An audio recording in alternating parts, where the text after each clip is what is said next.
The Young and the Restless update on Saturday, November 28th first premiered the only family that's still around today who was there at the time were the Chancellors and the Foresters.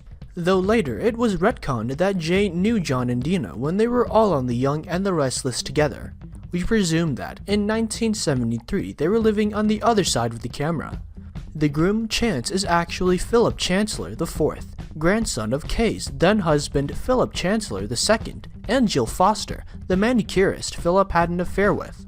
Jill is back for the wedding, and so is Chance's mom Nina. Kay's grandson Devin will officiate at the ceremony. Newcomers. The bride, on the other hand, is Abby Newman. Her people arrived in Genoa City almost a decade later. She's John Abbott's granddaughter, daughter of Ashley Abbott and Victor Newman. And Abby's dad, Victor, was also friends with Kay. Both Abby's uncle and her dad, Victor, are longtime rivals. Though lately, they've both had better things to do. You never know what might flare up between them when trapped in a wedding schedule to last a week. Second thoughts, that is, if it ever happens. Abby first wanted to have children with and marry Chance. Then she worried about what it would be like to be married to a cop who put his life on the line every day.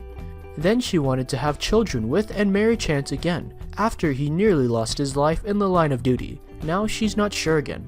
Lily invites Devin and Nate to Thanksgiving dinner, then leaves right afterward to meet with Billy to talk business. Devin and Nate's first point of agreement is to roll their eyes in unison at that feeble excuse. Then they passively-aggressively take jabs at each other while cleaning up. Meanwhile, Elena, Amanda, and Lola have some girl talk and urge Elena to pursue a future with Devin, so she texts him. Two-parent trap. Nick takes the blame for Phyllis when Faith accuses him of spilling about her night of drinking. Sharon is furious at Nick, but also furious at Faith.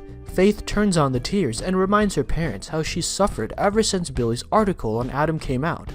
Kids are teasing her for some reason. Sharon makes it clear that this isn't okay, and they will keep talking about it.